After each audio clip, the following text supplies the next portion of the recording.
Hello, everybody. This is the third installment of Reading with Randos. I love that title. Uh, we read C.S. Lewis's A Grief Observed. And, well, I guess I can read the last paragraph that we stopped with, which I think was, our elders submitted and said, "Thy will be done." How often had bitter resentment been stifled through sheer terror and an act of love, yes, in every sense, an act put on to hide the operation? Of course, it's easy enough to say that God seems absent at our greatest need, because he is absent, non-existent. But then why does he seem so present when, to put it quite frankly, we don't ask for him? I believe that is the one we finished on. And then the next one is, one thing, however, marriage has done for me. I can never again believe that religion is manufactured out of our unconscious, starved desires and is a substitute for sex. For those few years, H and I feasted on love, every mode of it solemn and merry, romantic and realistic, sometimes as dramatic as a thunderstorm, sometimes as comfortable and unemphatic as putting on your soft slippers. No cranny of heart or body remained unsatisfied. If God were a substitute for love, we ought to have lost all interest in him. Who would bother about substitutes when he has the thing itself? But that isn't what happens. We both knew we wanted something besides one another, quite a different kind of something, a quite different kind of want. You might as well say that when lovers have one another, they will never want to read or eat or breathe. My own notes for that is, if you're religious, marriage and relationship might gain a whole dimension because you might feel it has an origin outside the bounds of biology and culture. That's just kind of something that appeared to me as I read that, because it's also something that you do before God, I think. I mean, I didn't marry in church. It's an assumption I'm making. I hope some of you can maybe answer it.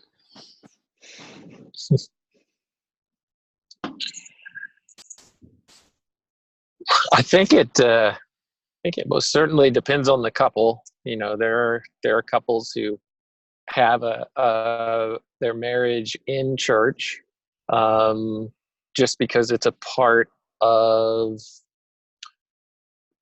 I guess, their life, or maybe it's even an expectation of their family. And so there are some couples who, you know, I'm not trying to degrade it with this term, but there are some couples who go through the motions of the religious ceremony. And I know that, you know, we've talked about ritual, maybe on the Discord, maybe on these conversations, and that has its whole other impact. But there are certainly some other couples who, when they're getting married in church, you know, they're very much considering it a union of three, where it's them, it's the couple, and God that is coming into union, and that's what the marriage is celebrating. And you know, I hear echoes of that idea in this passage from the book, where, you know, there is more than, you know, two people, or two presences. Is that the right word? There, that there's three. And I was doing some research on marriage. I won't say why here in public, but just between us. Just between us, yeah. Nobody else. And YouTube, yeah, exactly. Right. I came across Bishop Barron talking about marriage, and he referenced a book by Fulton Sheen, who was a bishop. I think it was pretty popular in the 50s and 60s, and maybe even longer in the Catholic circles. And I can't remember the exact title, but it was Three to Make a Marriage, something like that, Three to Marry or something, and how the idea of a Christian marriage, and particularly a Catholic marriage, is not one between two people, and two people should not be getting married in that view unless, you know, their love of God is greater, and that's what's going to make the marriage. That is a part of the mysterion. mysterium, I can't say it right, the sacrament of marriage as I understood it to be presented, and from the Catholic perspective. But yeah, just that passage reminded me of all that. That's interesting. I've been to a lot of weddings. I did professional wedding photography for several years, so I got to experience a wide gamut of different types of weddings. And actually, before I attended, or I photographed several Catholic weddings. This was probably 3 or 4 years ago. I had never even stepped foot inside a Catholic church, and I was pretty blown away by the difference that I felt in those weddings at the Catholic Church versus there were maybe 1 or 2 weddings that were friends and family that I felt like had some depth and meaning to them, for sure.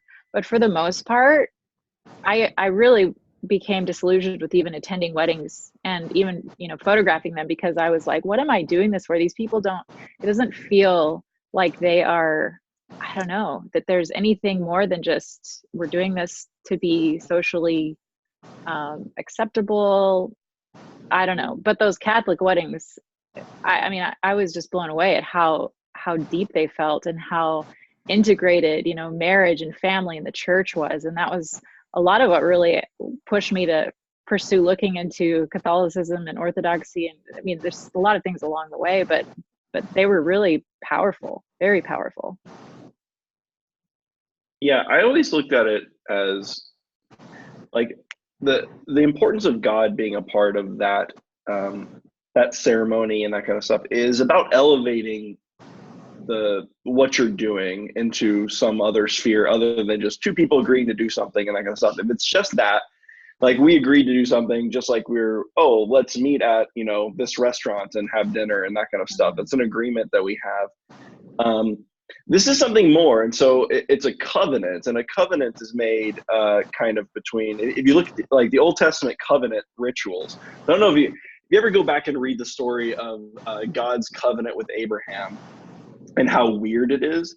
Yeah. Just story, it's a bizarre birds and the walking through the middle and all that stuff. Yes, exactly. And so like the reason that story, the reason that they're talking about that is because that's actually how covenants in that kind of ancient Jewish culture, that's how they were executed, is that they would take an animal and they would split it kind of nose to tail, and then you would walk between it together with like the covenant that you're making with one another. And what you're essentially symbolically, what you're saying is, if I break this covenant with you, let the same happen to me. And so you're actually kind of inviting judgment if you do not follow through on your covenant. And so the covenant that God makes with Abraham, notice that Abraham goes to sleep. Like, God kind of puts Abraham to sleep, and then God kind of goes between the animals, because God knows that Abraham can't fulfill his side of the covenant. So God's like, I'm just going to do this on my own.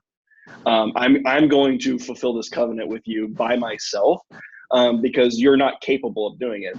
It's a very good picture, I think, of the gospel. But that's why I think that having God a part of it, because you're making a covenant with someone. It's not just a contract. It's not just an agreement and that kind of stuff, that while things are comfortable, I'm gonna follow through on my side of the bargain. It's a covenant, and without God, without that kind of religious context around it, it just isn't that. It's just an agreement. And I might as well be saying, I'm going to meet you at the bar for beers, and if I just don't show up, oh well, like, it doesn't matter. Yeah, we'll stay together forever, or we won't, because I might not feel like it tomorrow. The covenant aspect of it is, I think, why that's important.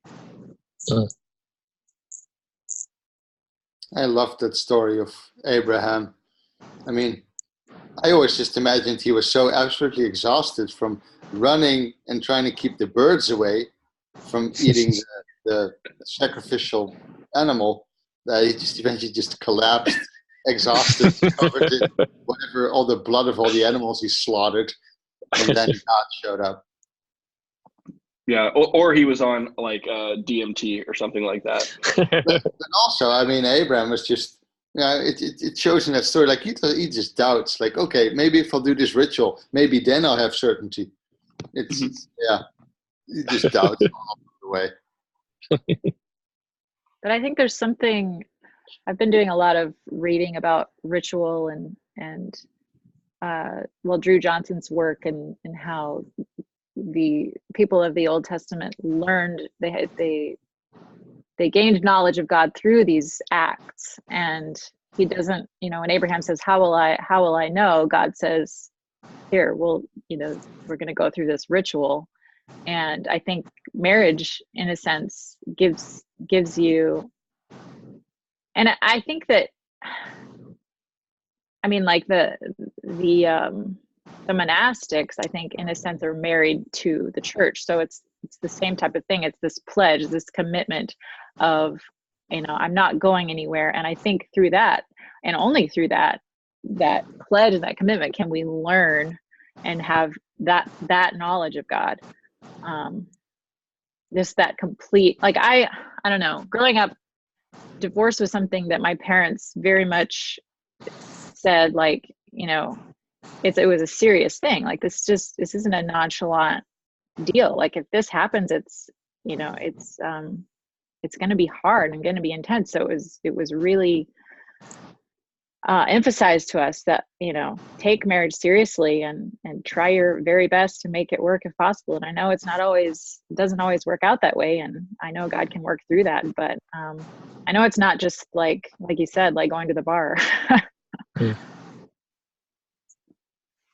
Yeah, I can't speak for anybody else's experience with divorce, but it runs in my family. My two generations, and I'm the product of a broken family, and I'm the producer of a broken I'm the participant in a broken family, and the fragmentation just resonates through generations. And I'm hoping, praying that the cycle can be broken with my kids when and if they decide to get married. But I really don't know. It seems so serious to me that there are just things that seem to run through and cause all of this brokenness to just continue to fracture out. I imagine like a piece of glass or a mirror where it just keeps branching and branching down. And I'm reminded of another part in Scripture where the sins of the father will be revisited on certain number of generations. I'm probably getting that wrong, but just the living it is kind of what that feels like. And what's interesting, my wife also comes from a kind of a broken house, and her mom's been married, I think 4 times, 4 at least, maybe 5. And one of the things that I found interesting, that it would have been the exact opposite if you had asked me before I got married. But if you had asked me, how would the pictures of marriage differ from someone whose parents had been divorced and someone who hadn't been divorced?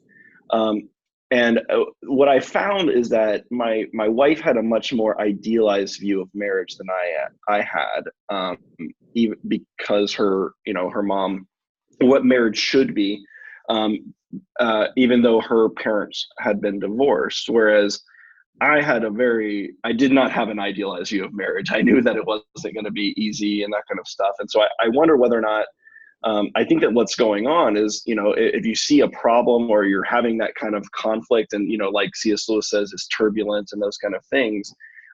If you go through that and you're on the other side, and your kids see that, mom and dad are still together, that yes, they were not happy with each other and that kind of stuff, but they made it through. Then you have a more realistic view of marriage in some sense. But if you see that happen and then it breaks off, then you kind of any problem in a marriage starts to become like an existential, like, this is the wrong marriage, I should get out of this, because it's not what marriage should be. And so you kind of have an idealized view in a weird way, that I just need to find the right marriage. I just need to find the right person, and then everything will be fine and I won't have these kind of conflicts. And so that's what I found and Katie and I have talked about it a lot. Actually, I was talking to the guy who actually officiated our wedding, and I was actually talking to his wife, and they had a very similar situation where she came from a 2-parent household and his parents were divorced, and it was a struggle for them too, because he had a very idealized view of what marriage should be. And what was interesting here is Lewis is saying, hey, I got the whole gamut, right? I got the good stuff, the bad, the comfortable, like the passionate. I got it all. But there was still something missing. And I think that's important, because I do think a lot of times people talk about God as if like we made him up in order like to replace something. So yeah, so in this case he's talking about marriage, but you could see, okay, you couldn't have kids, or you couldn't do all these kind of things. And so we came up with this idea of God as like a catch-all. And I think what he's saying is, listen, like there's all these things in the world that satisfy all those things, and yet I still want something else. We didn't just come up with this. Like that wasn't just something that's like a catch-all for all these desires that we have. You know, I think he says it in another book, you know, if I find in myself a desire that nothing in the Trip? Lost audio and you trip. Mm-mm. Oh, still gone. You're not muted for me. I mean, your muting icon isn't on, but we can't hear you.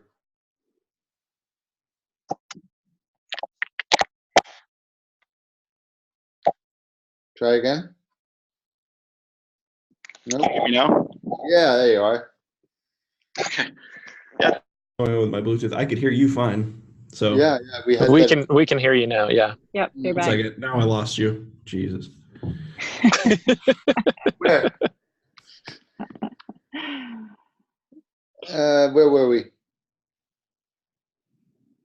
Can you hear me at all? Yeah. Yes. Now I can't hear you. I could hear you before. Now you just... Oh no. Oh, come on. Well, as Trip tries to spin that back up, he was bringing the point. Talk amongst yourselves. Yeah. He was talking about the theme in Lewis, and I think it's in Mere Christianity, the quote that he's mentioning, which is, you know, if I find in me a desire that can't be fulfilled by anywhere in life, it tells me that or anywhere in this world, it tells me that I was made for another world. You know, it's the argument from desire that Peter Kreeft. How do you say lobster, Job? Kreeft. Peter Kreeft. Kreeft. He talks about in you know, he's talked about several times in some speeches that he's delivered. But yeah, that's a common theme in Lewis, is there's that deep longing that we can't find satisfaction for ultimately in this world, at least, you know, and he's not the only one that's felt it. It runs through poets, it runs through the Bible, it's in so many different places, this experience that seems to be common amongst humanity.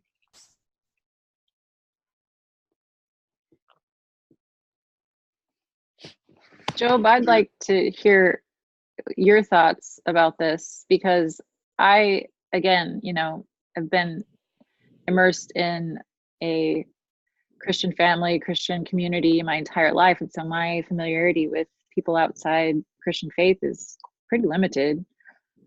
So what do you, without God, without that thing that points beyond just marriage, like what do you see as the attraction to get married? How does it have meaning, or have you seen people attribute meaning to it apart from a religious context? That's a difficult question. I think it is largely cultural. I think there is an expectation.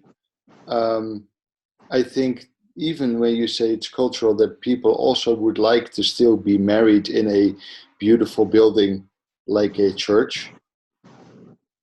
I think that's a very human thing. I mean, for me particularly, I met my wife as we were both pen pals, and we wrote letters for 8 years, and then we got married.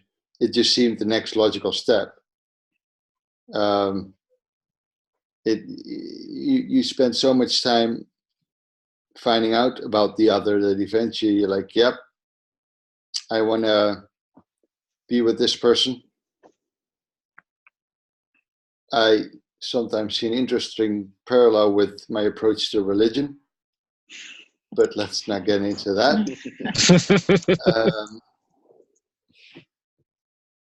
but yeah, there is like, why did we get married? We didn't have to. I mean, good friends of mine, they have a registered partnership. We were there to co-sign, and that was like in an office room with machine coffee, signing a paper and affirming that you've heard some clerk say some things. And that just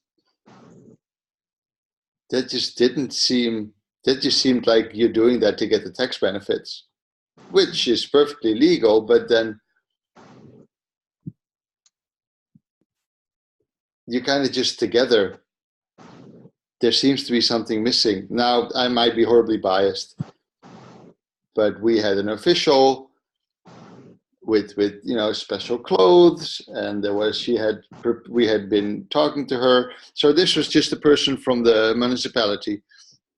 She'd interviewed us. What's your story? Okay, I'll make up a speech. We won't call it a sermon, but there's a speech like, okay, here are these two people, and this and this and that, and then my family was there. And you get married in a municipality building. Now, the main part of the marriage for me was afterwards with my family, which my mom came from a family of 9 kids. So it's a lot of people. But that's just a big party, and your friends and family are there. But that's what I meant in my comments to the paragraph, that dimension of coming to get together before God, that's just not there.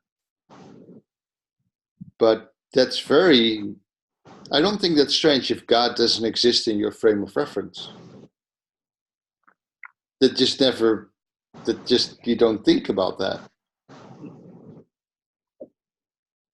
Yeah, I think it would be very strange if God doesn't exist in your frame of reference and you were thinking about that, but then didn't move into a way of being where you then had God in your frame of reference from then on, right? If you just temporarily said, oh yeah, God, and then it's just not in your frame of reference anymore. Well, and Peterson would say, now wait just a bloody minute here. These things you're doing, these are all predicated on faith. You're making these promises to each other, you're doing this union, and of course it's all based on the culture it grew out of. It can't be otherwise. So apart from it not being in a church, it's pretty religious. You're pretty having a lot of faith in the other and in yourself to be a certain way for a very long time. So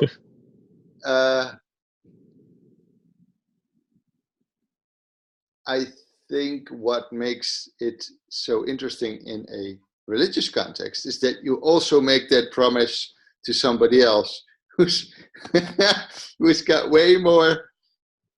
I don't know. To promise that you'll be a one flesh for the foreseeable future to the source of all being.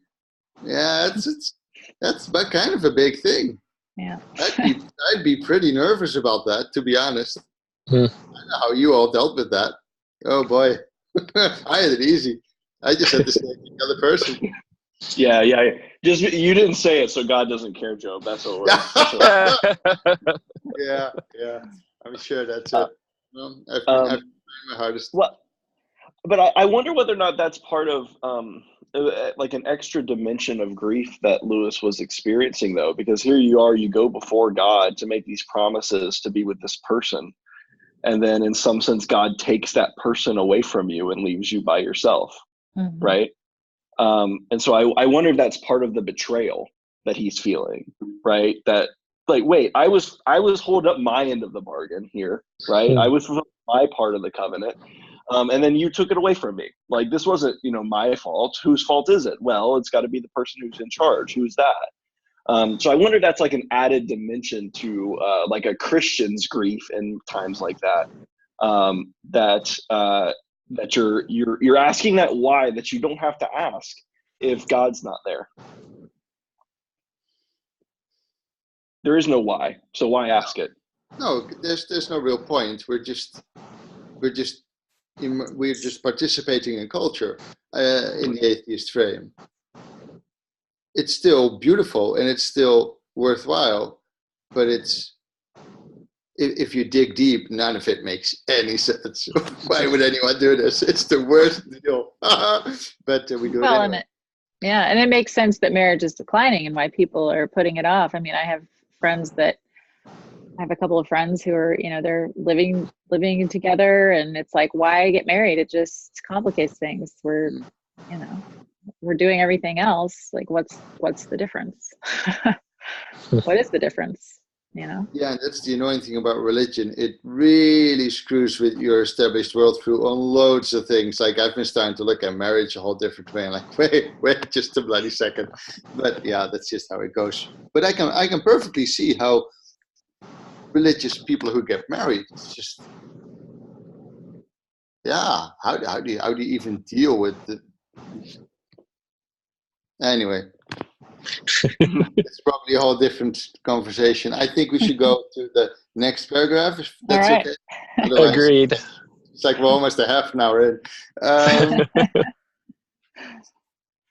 After the death of a friend years ago, I had for some time a most vivid feeling of certainty about his continued life, even his enhanced life. I have begged to be given even 100th part of the same assurance about age. There is no answer.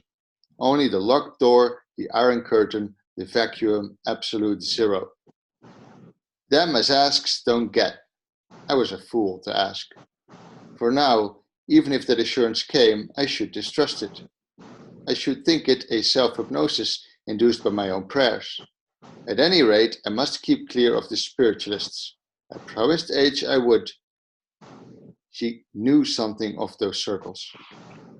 My own notes are, when I pray, am I talking to myself? How can I know?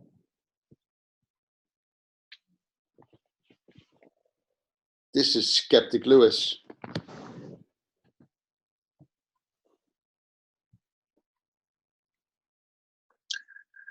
What stands out to me there is, I don't think he outright says it, but what I'm interpreting there is, well, I guess he does. When it comes to somebody that was a friend, but he wasn't intimately in love with the way he was with his wife, it was easier for him to say, well, yes, I think, they're in a good place, or I'm assured that they are somewhere else. Mm. And when it comes to someone who he has just loved at the deepest level that he's ever loved before, from person to person, he finds it more difficult to think the same way. And the closest person that I've lost in my life is my father. And I talked about this with Paul. I felt like I lost him years before he actually left the earth, because he was taken by alcoholism. And one of the experiences that I've had as I now think about my dad after he's passed is, I almost think about him in the same way as I think about any of my other family members who aren't like here in the present moment with me. Like my kids or my wife, they're not with me right now, but I just think about them being out there somewhere, and I know that they're alive, but I think about my dad in much the same way. He's just not sitting here with me right now. I think of him as being someplace else. And so this passage in Lewis gives me a great deal of concern that when I lose someone that is, my father and I were close, but we weren't deeply, intimate in our relationship with each other. We never had that relationship where we knew each other deeply. And so now Lewis is scaring me. It's just like, oh my gosh, what am I going to feel like when I lose my wife, God forbid, or I lose one of my children, or somebody who I've been deeply close to. Is my faith that they're going to be okay or that they're going to be someplace that's all right. I don't know. What's my perception of someone who's very close to me? What's my perception of them going to be if I'm still living and they're not? You know, and that gives me great pause. Mm-hmm. Yeah, it kind of reminds me of, I have a 4-year-old. He gets very attached to certain things that he just can't be without for a minute. And some things last, but then, a day or two later, he's found another thing that he can't be apart from, and that kind of stuff. But if he loses it, and he really, and he comes to you, he's like, I can't find whatever blankie or whatever it is. It's interesting because, if you don't care about it that much, you might say, don't worry, I'm sure it'll turn up, right? Like, I'm sure we'll find it. You're not as, you have more confidence that like it's around here somewhere, we're gonna find it, that kind of stuff. But like when you're that emotionally invested in something, either a person or a thing that you're missing, it's harder to have that faith, right? That it'll turn up and that kind of stuff, or your spouse is still there, not with you right now. And so I see, yeah, I agree. I think that's definitely going to be, it's definitely hard. I don't know what to say to someone like that that's lost something that kind of deep, where you're just like, I don't even know if it's ever going to be around again,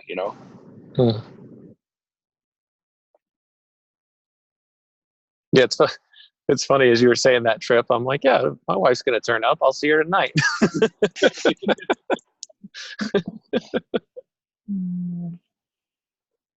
Yeah, I had misinterpreted this paragraph. Thanks. Yeah. That's better interpretation.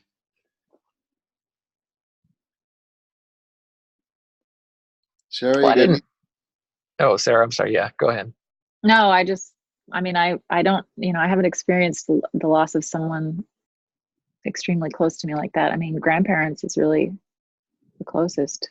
Actually, it's going to sound really stupid, but my husband, when we were first married, he brought me this kitten, and it was like, before you have your own kids, it's like pets can be children in many ways. And the next year, the cat died, kind of terrible circumstances.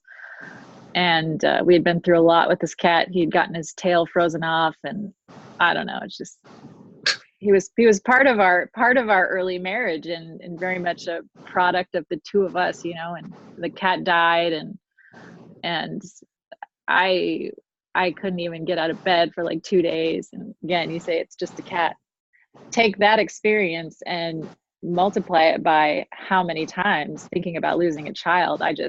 That's why, I told you in the last talk, like that fear that overcomes me every so often thinking about it, and knowing people that have lost children. It's just like, it's really hard to to imagine getting through it. And I've seen people that have done it, and they seem to be able to continue in their faith. And so I pray and I hope that will be the case, but it's hard. It's really hard to think about. Mm-hmm. Has anyone here lost a parent yet? Well, I did, but it was. Oh, right, yeah. But you weren't as.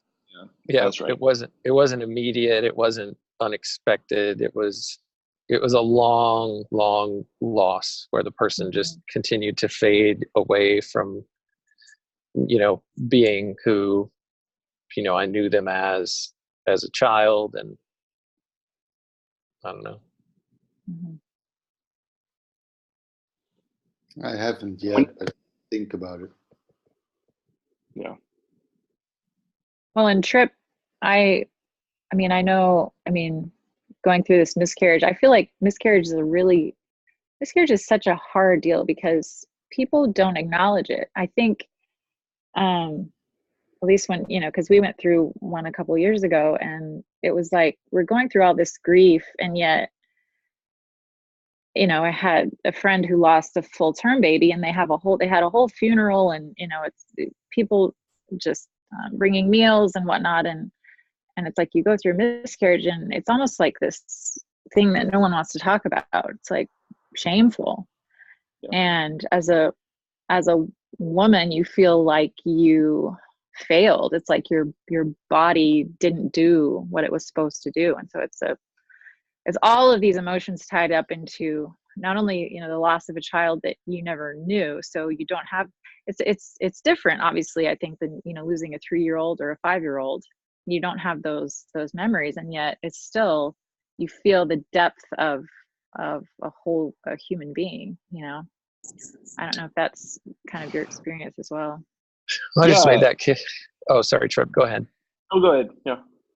I was just going to add one little thought to go along with that, Sarah, where you were talking about, you as the woman might feel a little bit of guilt, or the term itself that we use, miscarriage, almost makes it sound like you dropped the ball or something like that. It's just the term itself just kind of can easily lend somebody to taking on that burden.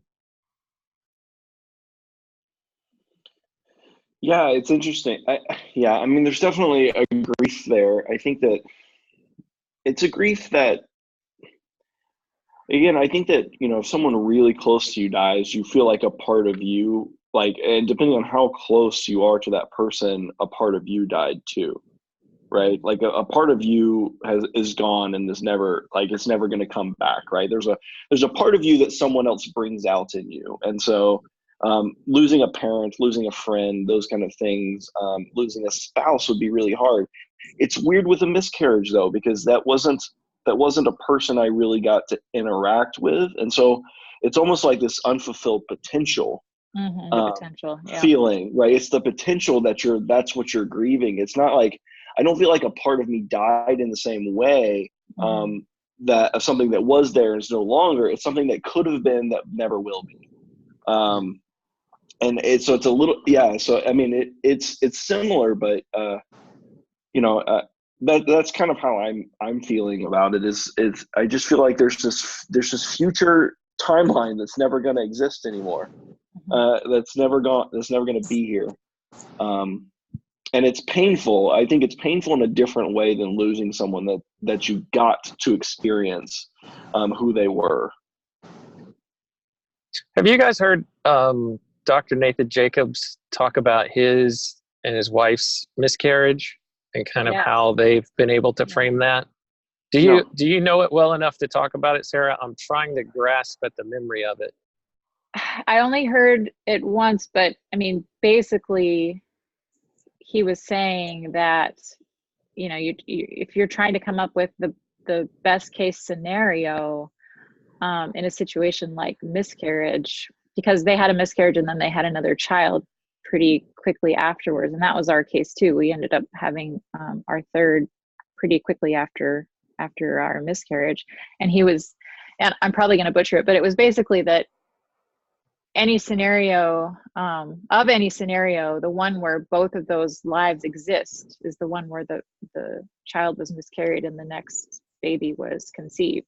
So basically, if, you could say, well, it would have been better if the child had never been conceived, but yet in that sense, if you do believe in the eternality of souls, then now you actually are able to, that child exists now, and you'll be able to be with that child in, a future life and afterlife. So that's interesting. And that's also, I think about that too, because I don't know, it's so tricky. Like my husband, his mother lost a son before him. And, it was like, if he had survived, Josh wouldn't exist and my kids wouldn't be here. And it's just this whole weird thing if you start going down that trail. And our third daughter, Cora, like, she's such a delight. And, it's hard to even really think about those things, but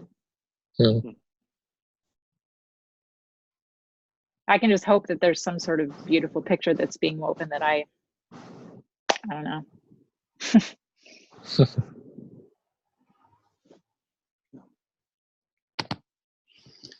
We have 20 minutes. Potentially less for Jeff.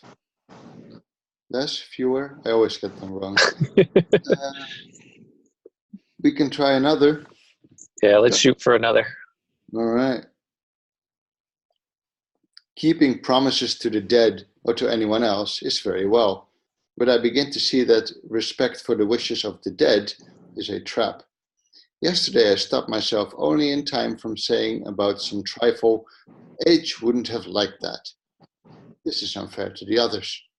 I should soon be using what H would have liked as an instrument of domestic tyranny, with her supposed likings becoming a thinner and thinner disguise for my own.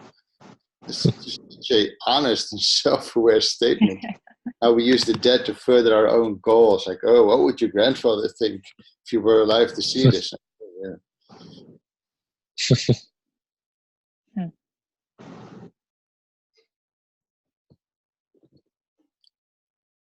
And then to a degree, I of course think, well, yeah, but how is that similar from saying that God watches you? But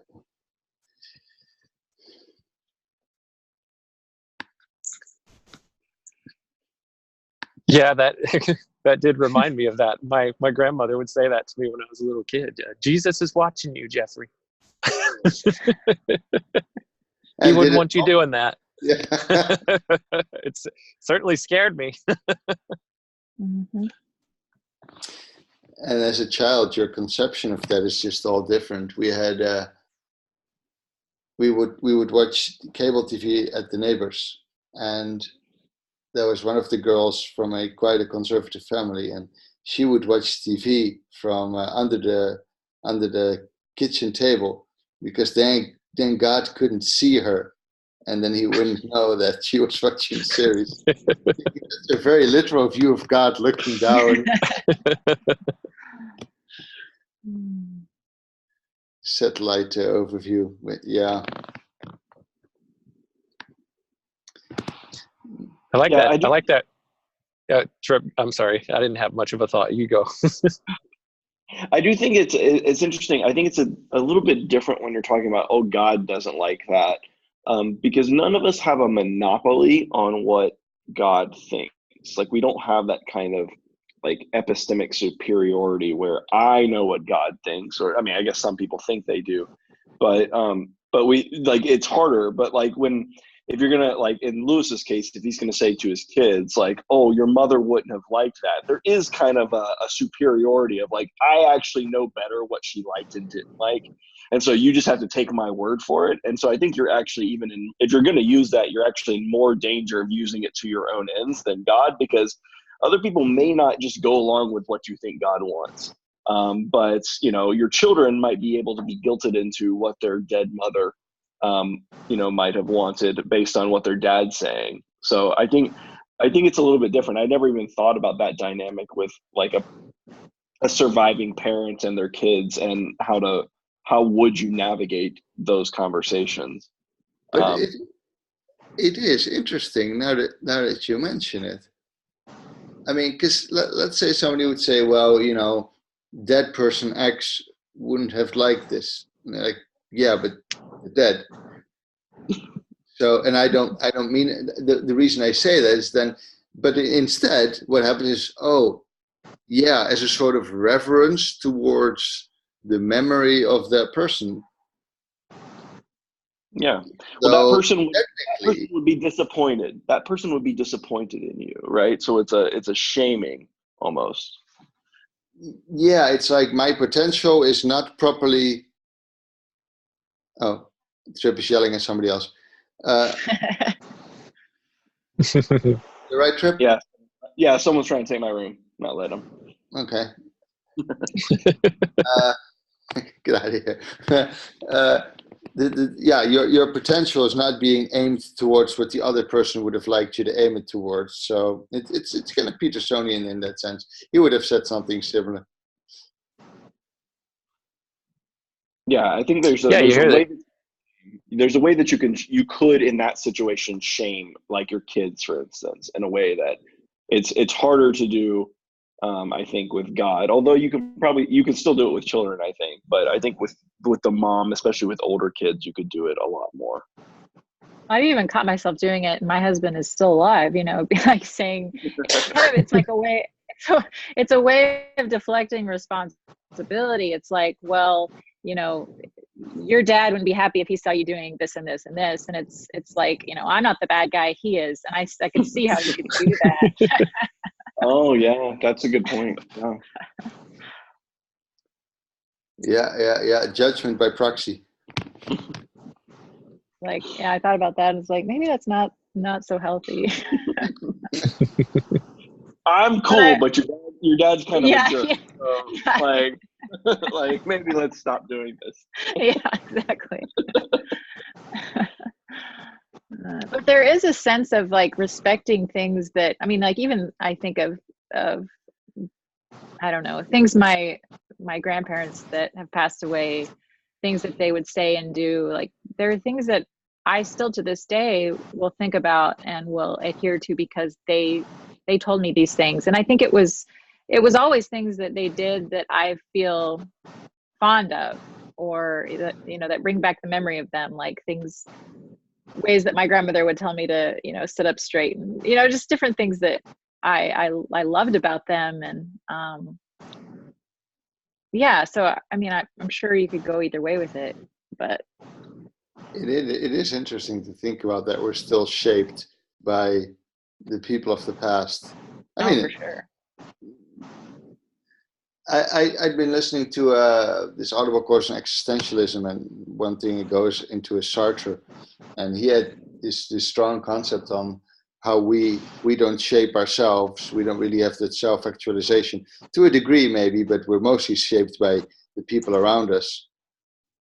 And then he has that play No Exit about the hellish other people, where there's these three people in hell and they just really shape each other through all the ways that they want to perceive the other and want the other to perceive them. And it's just, humans are just the weirdest creatures.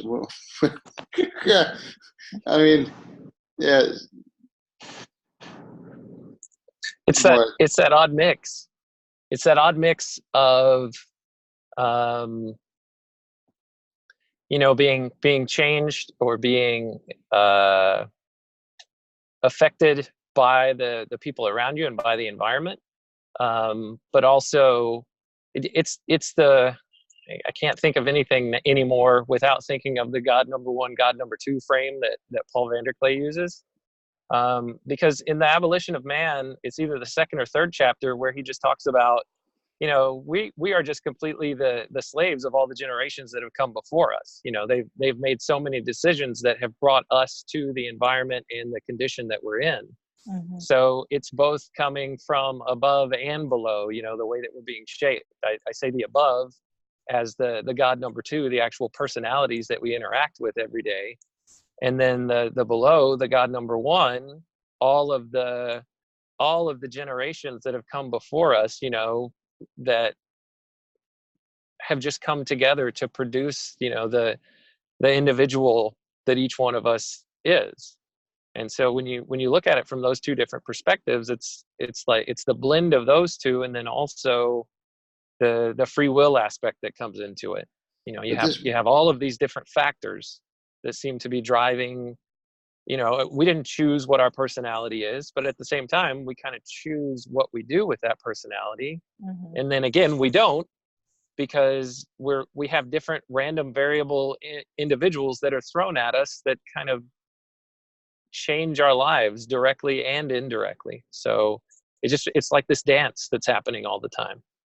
But you still need the people. If you don't have the people, you're never going to be truly human. So there's this interesting concept called language deprivation syndrome. I don't know if I've ever mentioned that. Pip is busy nodding, but I've heard of it. I've heard it. I haven't heard you talk about it, but yes, go ahead. But it's people who get lost and they never interact with people. They never learn language, because you learn language from your peers way more than you learn from your parents. And what they found is that these people were still able to learn basic things and concepts, but they couldn't develop a grammar anymore, and they couldn't relate consequences to actions. So they couldn't make causal connections. If you gave them like 5 pictures that tell the story of, I don't know, a person who goes to the market to buy some tomatoes and then comes back and something happens, they wouldn't be able to put the pictures in the right direction because they can't infer the causal connection between action and consequence. So if people around us don't form us, we don't even become really functioning human beings. So the world forms us and people form us. I don't know. It's so interesting. Say with my right eye, like it never developed the signal to the brain very well. So eye is fine, brain is fine. Well, the brain just never learned how to interpret that signal. So that's just never going to get any better. You need the world to shape you. We're so interesting that way. So I think Vervaeke's talk, it was like the one where he talks about Christianity and agape love was so powerful, talking about how we basically love people into existence. And how you bring home a slug from the hospital and turn it into a human. And that's what, Christ, in a sense, does, is he, I love that. He takes, takes us and through his love transforms us into people, and that it was spread throughout civilization. It was like everyone now had the opportunity to become human, even the slaves and the women and people who were considered nothing. But yeah, I mean, you see that kids that have been in orphanages in Russia and have very little love, and what happens to their ability to integrate and to be human. Yeah. That part of Vervaeke was just absolutely beautiful. That was just, he did an astounding job. And I haven't even watched The Meaning Crisis, but I saw that on Paul's channel, and I was just like, that was saliency for me right there. Just when he was talking, I'm just like, man, he's given a better sermon than I've heard in 75 to 80% of the Christian sermons that I've ever sat through. It was just, I need a link amazing. to this. I think it's episode 13. Yeah, in The Meaning Crisis. Right. 13 or 14, somewhere in there. Okay. We're kind of running to closing time. Jeff, how are you doing on time? I mean, I'm doing okay. I don't know that I could go through another round of a reading, though. I probably wouldn't have enough time for us to read it and comment on it. Yeah, neither can I, but this was there was so much good stuff in here. I just love how reading a couple of paragraphs of this book just brings out all these other things. There's so much packed into them. Well, we can call it to a stop here and try another one another time. All right, sounds good. All right, Yep. We totally forgot the introduction. So hi, I'm Job. Job, where are you from? Michigan? The Netherlands, man. You know this. Right, everybody. Great talking to you. You too. Bye.